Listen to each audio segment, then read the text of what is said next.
All right. Welcome everybody who's watching or listening to the Apex Vaulting podcast. Thanks for tuning in. As always, if you like the podcast, please subscribe. Today we have a great guest, Nick Homan. He's been on the podcast before. For those of you that don't know, Nick, tell us a little bit about your background. You're a 17.9 vaulter. How did you get to that place? And then tell us about during this time with coronavirus, what has happened to you and kind of how you've been dealing with it and how maybe, whether it's been tougher on you because of coronavirus going on, or it's maybe in some ways been more of a positive. Right. So my pole vault journey in itself was like I took a weird path. I started in high school like most people. Jumped 14.6 as a junior. Then I didn't finish my senior year because my mom got sick, and there was just this whole big thing. Then I took 3 years off while my mom was sick. Just kind of worked and did some stuff there. Went back to school when I was just before you continue, just because you say things so matter of factly, and I really think people need to understand like what an amazing person you are. I mean, like, how many people like would actually do that? You took 3 years off because you had to take care of your mom. You had to, make money and stuff like that. Like, how did you make it through that time period? It sucked at the time. It kind of sucked really bad. Mm-hmm. But I don't know. I kind of was just so kind of focused on hanging out and being with her and stuff that it made it a lot easier. Me and my mom are just like super tight. Just yeah. So yeah, I did that. I went to EMT school and got that. I just did not like it at all. Just wasn't for me. Okay. But yeah, I did that. But yeah, I don't know. It just wasn't that hard for me to make the decision because it was just kind of a family first type deal. So yeah. Well, I think for a lot of people though, it's like, and especially during this time period, we talked about this before I hit record for the podcast. Yeah. I think this is a tough time for everybody with coronavirus. We're all dealing with tough choices right now. And right. I think the way you're explaining this is like, sometimes like you just got to realize this is what you need to do now and you got to go do it, Yeah, exactly. Like priorities are priorities. Like sometimes it really sucks. And sometimes like I did, cause I was going to go to Southeast Missouri State, it's a Division I school. So I was going to go there. Okay. And then we switched it. So I was going to go to Lindenwood University, which at the time was an NAIA school. So I was like, okay, we'll go there. I'll still be able to pole vault. It just didn't work out with what was going on. So I don't know. Yeah. Like you said, it's just, you kind of get to a point where it's like, this is what I got to do. I'll go do it. So what's something interesting that I think we could bring up, because I hear a lot of crazy stuff from so many different people during this time period with coronavirus. We're supposed to be staying in our homes, and look, I don't want to talk about the politics of it and what's going on and how we're going to get through that. That's not the job of Pole Vault podcast, but I think there's a lot of pole vault people out there that they're struggling right now. They're like, oh my God, I can't vault, or I can't train the way I want to train. Like, oh my God, I'm going to lose all my gains. And I think there's a serious a thing with mental health. And I know me and you have talked about mental health, where sometimes, people don't realize they're almost addicted to training. And, what would you say to someone like that who's trying to cope during this time period? See, that's tough, because I'm a lot of times I'm that guy where when I don't get to train, I just kind of go nuts. It's just try to find some consistency in what you can do. So there's always something you can do, and obsessing over everything that you can't do isn't going to help you at all. So like, especially with pole vault, like, yeah, we can't pole vault really right now unless you're one of the lucky few, but I mean, you can do mental reps, you can get a stubby, you can do walking drills, jogging drills. Like, it's just, there's little things you can do just to stay sane, Yeah, you could even just go on YouTube and watch old, competitions and try to pick up some technical things that you see in those jumps. But that idea of consistency is huge. And the reason I asked you, I mean, like, so you put your whole pole vault career on hold for 3 years, so you've kind of gone through this at one point in your life, so yeah, I think for people who are struggling right now, it's like, try to find some way of consistency. What I actually have done, like, look, I could be going to my club every day right now if I want, you know what I mean? Like, it's my club, no one will be there, but I could be pole vaulting or lifting weights or whatever. And for the last bunch of years, lifting weights has meant a lot to me. That's been kind of my almost therapy, I would say.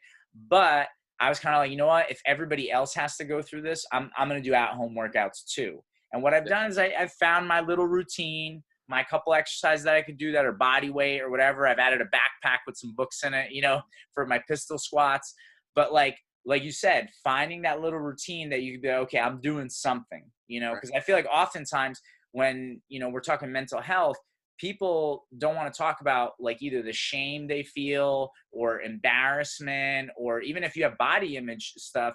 But it's like, if you could find something that you can do every single day that can help you kind of like, okay, like I'm not a terrible person. I did a workout today, you know?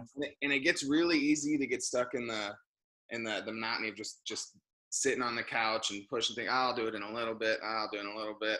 I'm the king of that. Like I like to, I need to work out, but yeah, 30 more minutes, I'll go work out then. And then yeah. And then finally Lindsay like beats the shit out of you and says, if you don't get it done soon, you're not doing it. But it gets to a point. I mean, there are days where it gets to a point where it's like, it's too late. We'll just go to bed. I'll do something else tomorrow. Right.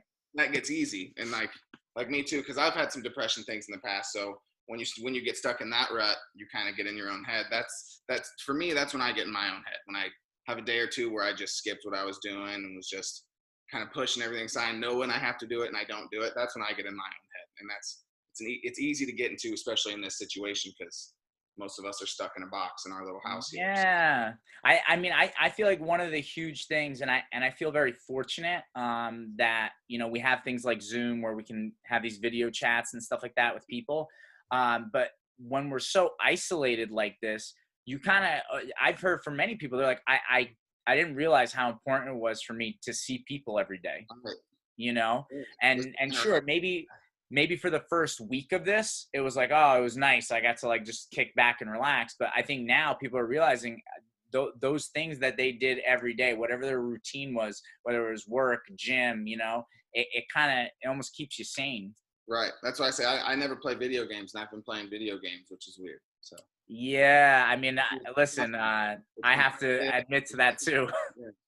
So, it's very rare. Like I literally did not have a gaming system since the PS2, you know, so that was like the last time I was playing video games. And now it's like playing video games again, you know, it's like, cause I have all these gaps of time. I don't know what to do with myself. Yep. That's how I've been. It's weird. So you get through that 3 years, right? Yep. Now now that's when your pole vault career picks back up. Yeah. So I was working at a call center and just absolutely just hated it. And it was really weird. I just woke up one morning and just decided to watch pole vault videos. I was like, hey, I remember that was always cool. Yeah. And I don't know, like for like 3 days, I would just sit there at my little cubicle watching vault videos. And then eventually I was just like, dude, I can still do that. Yeah. So I just blasted out, not really blasted. I sent a few like recruiting letters out. And I got a guy named Jason Scott. He was a 17-9 guy as well. Actually, he went to Cedar Falls, or not Cedar Falls, Cedarville University. Okay. He was an NAI national champion, and he coached at Hannibal LaGrange. So that was like 30 minutes away from me. So I started driving up in there, and he gave me a scholarship and then got me back into school and back vaulting again. So awesome. Spent a year there, spent 3 years at another NAI school called Central Methodist University. So I kind of went there just following my girlfriend. Okay. So they didn't have a coach or poles or anything, but I kind of bought my poles as I went and just kind of made things work. Yeah. Well, I feel like that's the thing that a lot of people don't understand. I know you've talked to me about recruiting. You're like, oh my God, they went to that school without a coach. But here you are, you're like, you did the same thing. Right. And I feel like people don't understand with pole vault. And this is why, I don't know, you listen to the Joe Rogan podcast, right? Yeah. He talks about like the early days of comedy that people were like so protective over their opportunities. Like, oh, that guy shouldn't be on a sitcom. I'm so much funnier, you know? And now they like kind of promote each other. And what I feel like needs to happen in the pole vault world, I feel like sometimes there could be a lot of animosity and people are like, oh, well, people should be coming to my club, not that club, or they should be going to this college and not that college. And it's like, we need to start promoting each other, because just like you made that choice, like, okay, you and Lindsay, you know, you guys are going to go to this school together. And, you know, that was more important. And like you said, family's a priority, you know? Right. So for a lot of people, it's like, even if this might be the best pole vault situation ever, they might not be able to do that for other circumstances. Yeah. And if we promote pole vault more widespread, then we kind of give people the options, and hey, you can do it on your own, or you can do it at this club or that club, you know? Right. Does that make sense? Yeah. I was in a weird situation where like that first year, like I said, where I was at Hannibal LaGrange was a red shirt. So I really had no results from within the last 4 years. So there were coaches that knew who I was, but so it was pretty much just all the local schools around where I was going to get a decent scholarship. So they'd seen me jump at the unattached meets and stuff like that. But yeah, that's definitely one of the things I like about like the NAIA level is a lot of the coaches kind of, they're not as head bashy, at least in the pole vault part. Like I know there's a couple small schools in Nebraska where I'll talk to their coaches every now and then. And I've had athletes that I was recruiting that weren't sure, that I was like, you know what, contact this guy because he's closer to home and things like that. So, so yeah, that's been a thing that I've liked a lot about the pole vault coaching community in like the Midwest areas.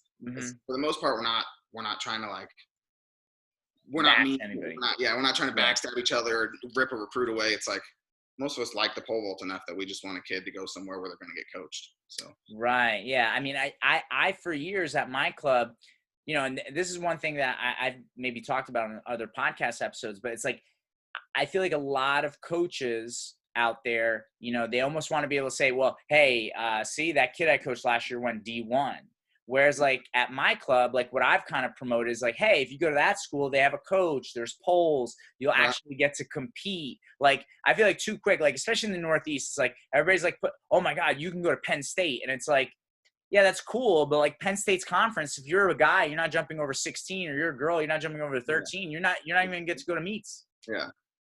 I saw the same thing. I saw like literally yesterday, someone posted on Facebook, oh, going to this big D1 whatever school is like a 15-2 kid or something like that. Like, yo, that is awesome. But you go to an NAIA school and you might make a national meet in a year or two. Like, even D3, D2. Like, you know, you could be a contributor to your team. And if you go somewhere with a solid coach, it doesn't matter. You can jump just as high at an NAIA school as you did at a D1 school. It's just Well, think of it almost like hitting in baseball, right? It's like, dude, if the fastest pitch you could hit is 80 and you go somewhere where all you're going to see is 90 plus, you're never going to get a hit. Wouldn't you rather play somewhere where you can actually develop your talent? Yeah, you know? And I feel like so many people in the pole vault community, like, I'm sure you've heard it, and I know you have certain dreams and goals, and we're going to get to that in a minute.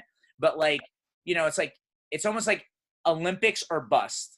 Like the only reason our sport should exist is the Olympics. And if you're not jumping Olympic heights, forget about it. It's like, oh my God, our sport is so much fun and people can get so much out of it. I think it's a great total body workout. I think there's a great sense of community and a great culture to pole vault people. I mean, I feel like pole vaulters meet, it's like right away. It's like you have instant friendship, you know?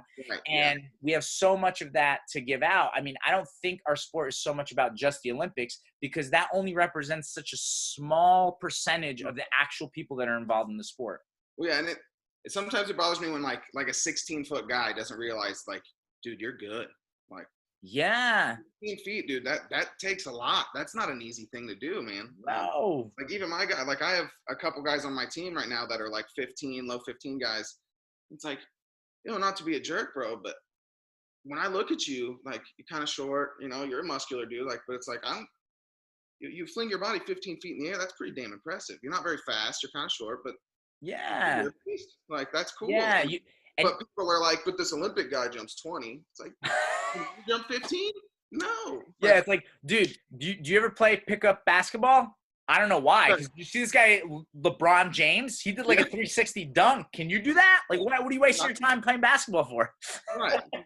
Realize, like, and sometimes we forget to give people the credit, like what you're saying. You have this athlete that is not maybe, you know, the LeBron James of pole vault, but he's squeezed out that 15 feet from his body, which, you know, again, I always talk about the belt system in martial arts and how awesome an idea that is. And if we had a belt system in pole vault, you know, listen, I think there would be a lot of Olympians that maybe wouldn't have a black belt. And there might be a lot of people that are not even close to sniffing the Olympics and they have black belts because they've mastered skill. Now, obviously we can get both together. And I'm sorry, I'm going to say it again.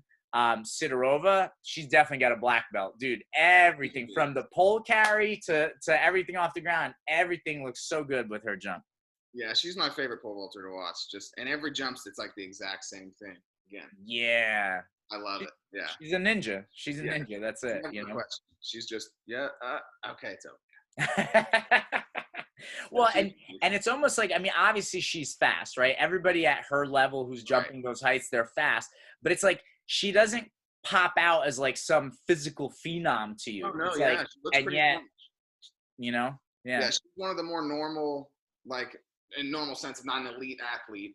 Like when you look at the runway, she's just someone you'd see walking around. Like she's not ripped up or anything. Like Sandy Morse is like a beast. And like, yeah, or like an Alicia Newman or a Jen Sure. Like, come on, man, those you know, they're ridiculous. But so all right, so you get through college, right? You jumped 17.9 post collegiately, right? Yeah, my first year out. Yeah, I jumped 5:30 in college, so 17.4 and a half. Yeah, something. Yeah.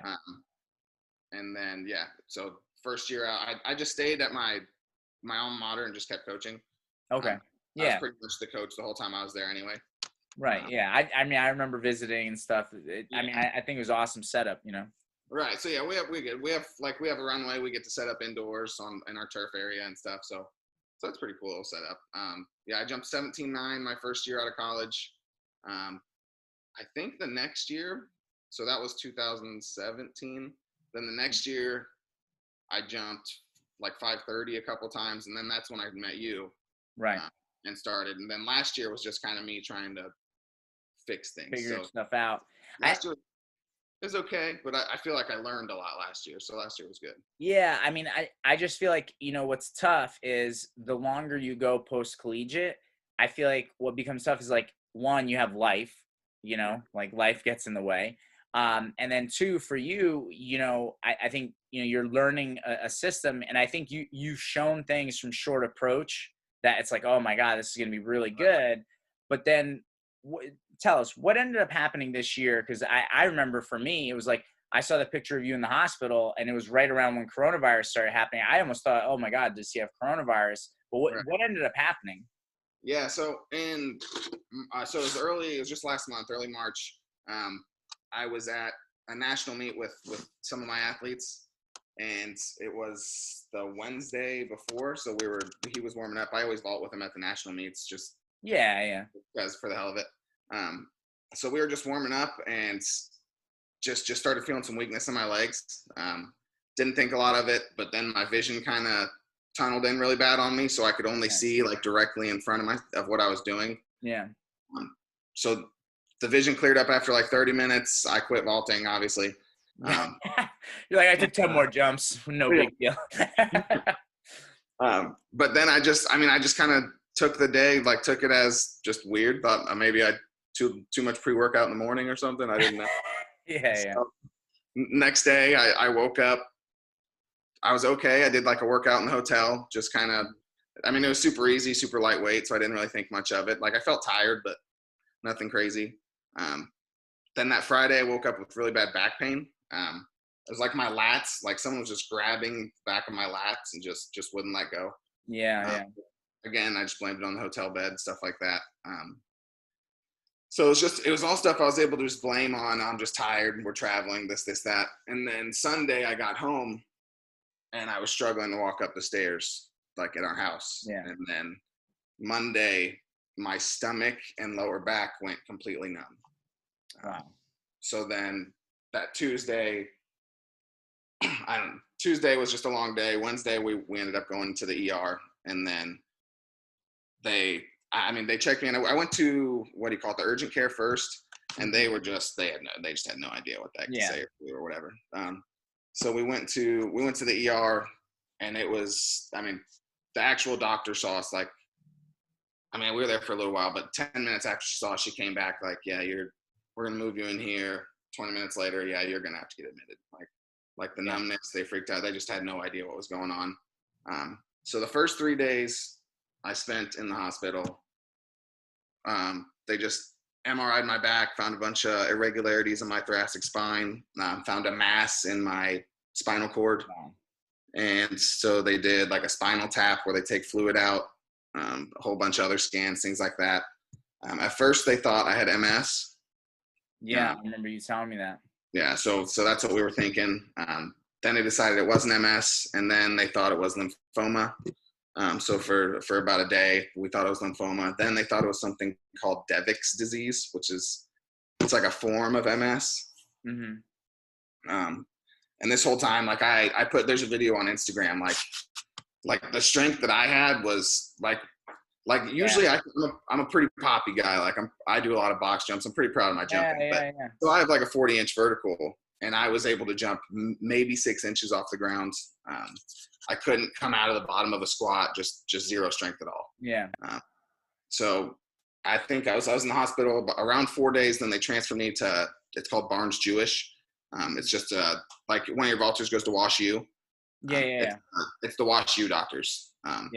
So we were there. They did pretty much all the same tests that the other hospital did, because they're like, you know, we know it sucks, but our stuff's better, so we're doing it again. Oh my like straight up, they're just like, all right, we're just better.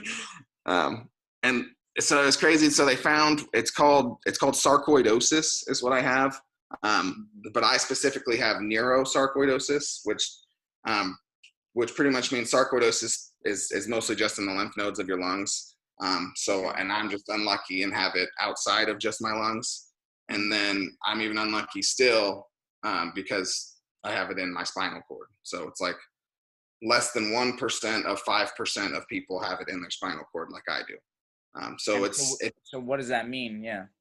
So it's like, it's basically, it's not an autoimmune disease. So like your immune system just kind of attacks itself or its own body, and basically. But for me with that mass in my spine, it's blocking signals basically from going to where they need to go. So that's why like I have the numbness and the weakness and things like that. So it's weird, like even now, like, cause I'll lift a little bit and stuff now.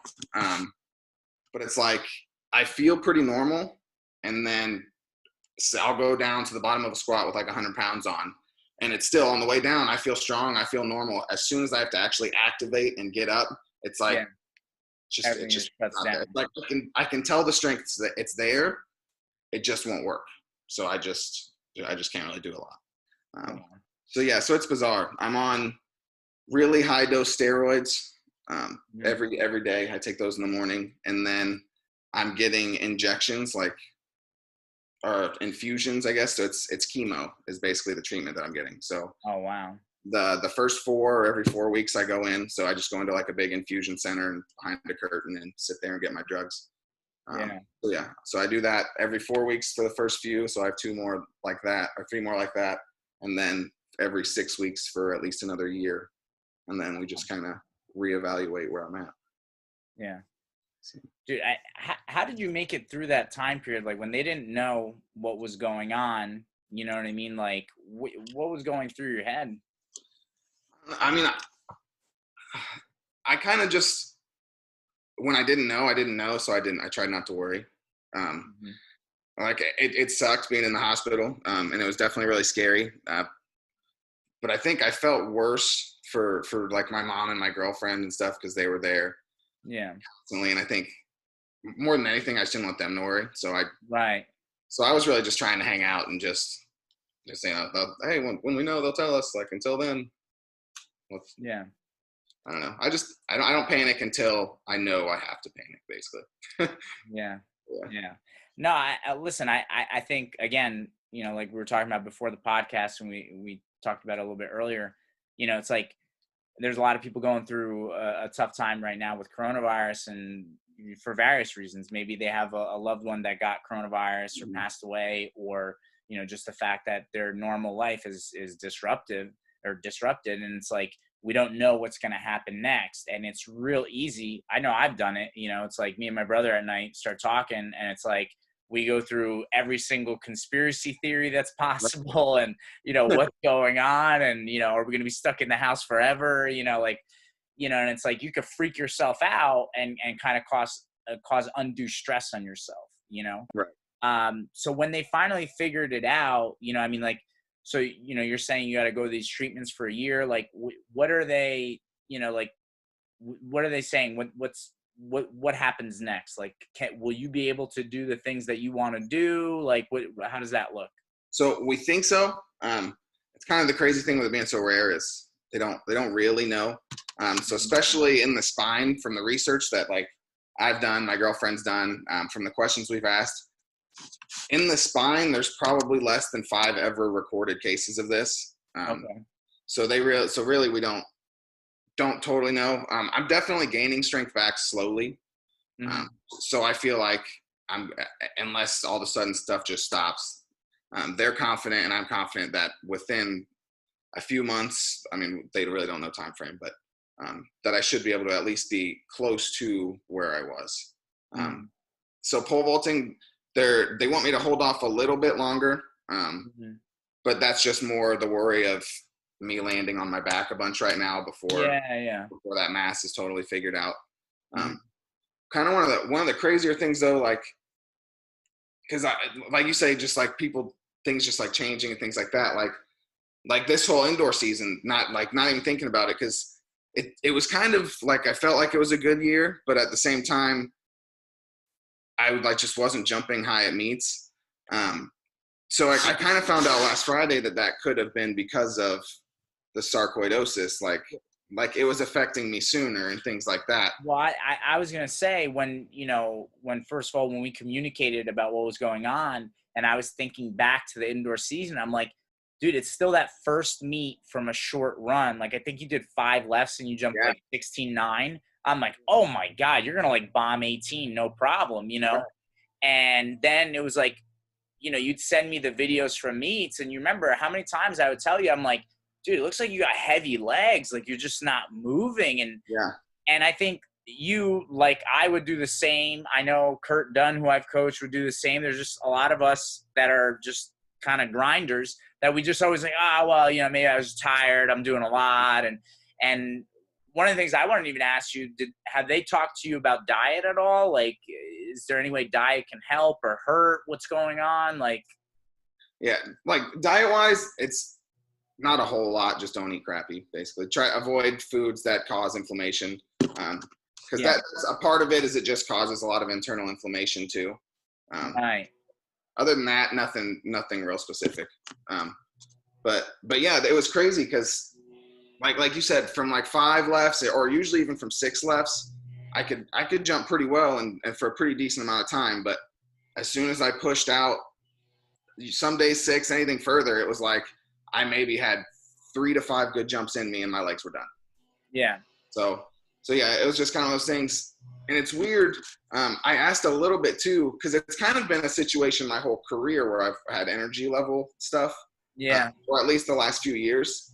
And they've said that it could have been like early stages on for the last couple of years, because I've had a lot of similar things with obviously people not having it in their spine, but other athletes that have had sarcoidosis that have they have things like really severe headaches and stuff like that, which was like a real big thing for me. And then they'd only have like those energy, not spikes, but like energy lulls and like big competitions, things like that. Because the ones I found have been mostly soccer players, okay, mostly from other countries, but like big competitions. So for me, it would be like a meet where I've had a lot of meets where I just feel phenomenal, and then one jump later, I'm just turned off.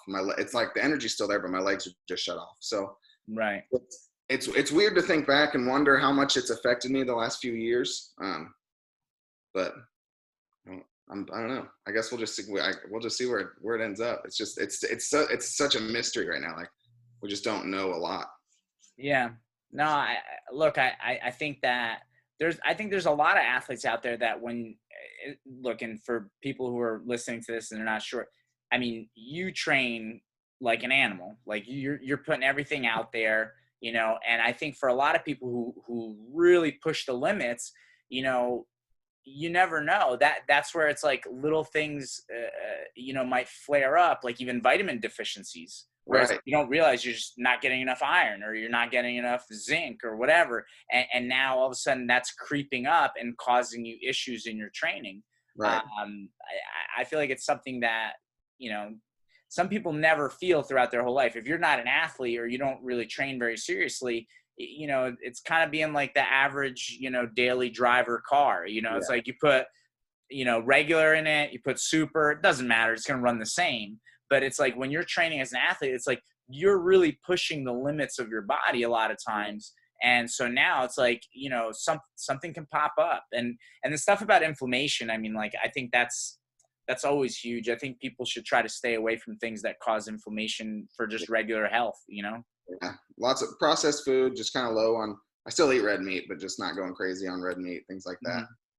But yeah, and even like the last couple of years we talked about, because like last year I posted a bunch about I was changing my diet up, things like that. And I've experimented with different training styles and switched up my training schedule and so much. So there's just so many little factors that can mess up so many little things. And sometimes no matter how much help you got or how much you change or how much research you do, it's never going to be perfect. So it's like, you just got to keep trying. Like sometimes you're going to get screwed. Like sometimes you're just going to have some weird disease, but like, okay, cool. So just work with what you got and see where you can go with it. So.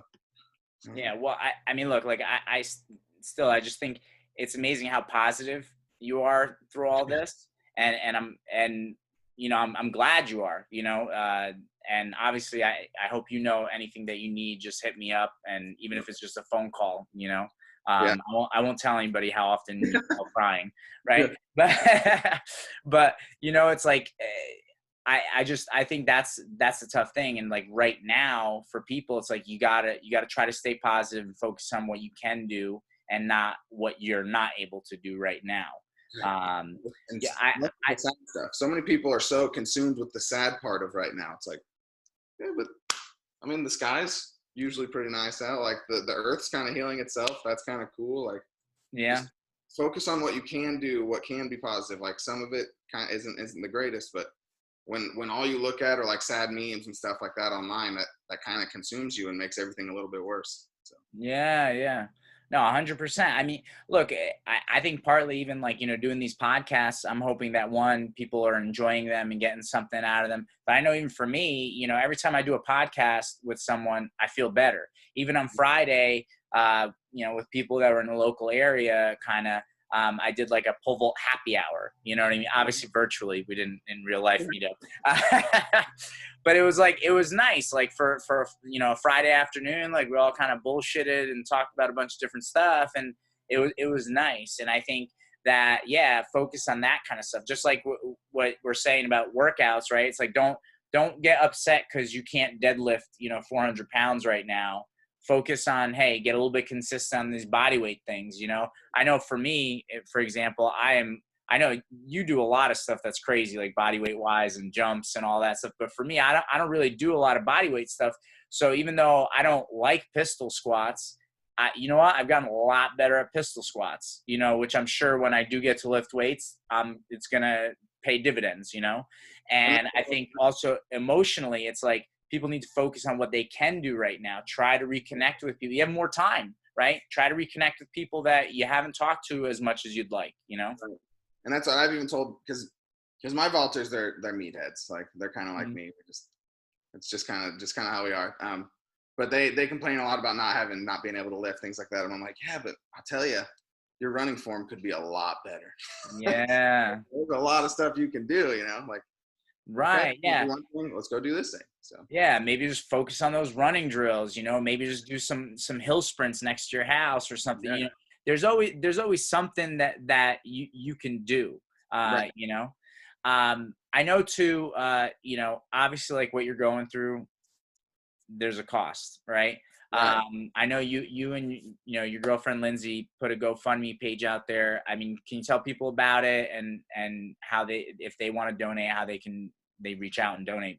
Yeah, there's a link in my Instagram. There's one on my Facebook, which my name's just Nick Homan, and then my Instagram's that tattooed vaulter. But yeah, I don't know. It's weird because it's weird to like ask people for money, but yeah, it's been pretty stressful. For money, I'm a personal trainer, which obviously I can't do right now. All the gyms are closed. But even at that, with my immune system the way it is, even if the gym's open back up, I can't go back to work. I can't work in that environment because my immune system's so suppressed right now. Right. So it's just been, it's definitely been a little bit of a burden. Yeah, I mean, for super lucky I have my see, I mean, this is the Instagram page. Do you see it clearly on your end? Yeah. Pull it back just a bit. Maybe. No, not still. Yeah, I feel like so. I mean, I'll post the link to it and everything on Instagram and stuff. But yeah, so and even just, you don't have to, just good vibes, things like that. It helps. Like it's like the money definitely helps, obviously, because I needed to survive. Yeah. But it's so cool, just even just the comments, things like that, having people like just knowing people there actually care, like want to know how I'm doing, stuff like that is pretty cool. Yeah, I think that's super important. I feel people don't realize, just being there for people any way you can. Like you said, a comment is huge. A DM, right. if it's someone that you talk to, just call them up. And, that's why for people who are listening to this, that maybe are feeling lonely right now, just reach out to people, call people. They're going to be happy that you called. No one's going to look at their phone and be like, oh, I mean, you're really sitting at home not doing anything, right? Right. And so it's like we've got to kind of do that for each other and be there for each other as much as we can. Sure, maybe not everybody can give some money out, but they can, like you said, they can just comment and be like, hey, man, like, sorry to hear what you're going through. Anything I could do, I'm here. Yeah, that little stuff's cool. Like, even me, I was never a person who thought that really mattered, but like when you're in the situation, it's pretty cool to see. So. Yeah, 100%. I mean, I know even for me, and listen, I think I'm very fortunate. Like we talked about before the podcast, like I don't really spend much money. I'm very, smart with my money. I'm not starving. Depending on how many months this goes, I think my business will be fine, and I have plans for if it goes too long, how to salvage things. But like, I'm very fortunate, but still I've gotten so many people that have contacted me, whether they're athletes, parents, whatever. They're like, hey, like if you need anything, reach out to us. And that makes you feel good. That there's people there trying to help you, and so that helps a lot. So I don't know.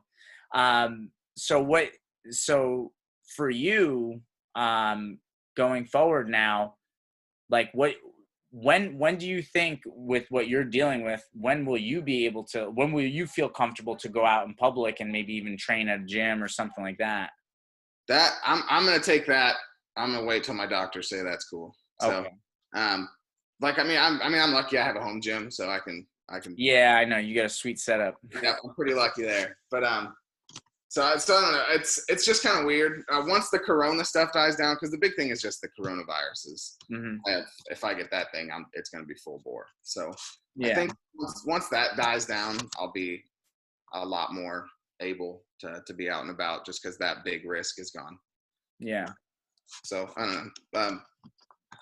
We're just kind of taking every precaution possible right now, I guess. Yeah. Well, look, I hope the podcast helps. I think definitely like what we've talked about and what you've mentioned, if people can hear what you're going through, it'll hopefully help them and they'll better deal with what they're going through right now. So, thank you for being on the podcast. Tell everybody one more time how they can find you on Instagram or Facebook. Yeah, Facebook, just Nicholas Homan, Homan. Instagram, _tattooed_Valter. And then awesome. That's pretty much it. I don't have a Twitter or anything like that. All right. Well, for everybody that's listening and watching, thank you. Please subscribe if you enjoy the podcast. This will be on YouTube just like the last one, and also be on Apple, iTunes, and SoundCloud. You can always reach us at apexvaulting@gmail.com if you have any comments or questions. And follow us on Instagram at The Real Apex Vaulting, and we're Apex Vaulting on Facebook, Snapchat, Twitter, and TikTok. So thanks for listening, everybody.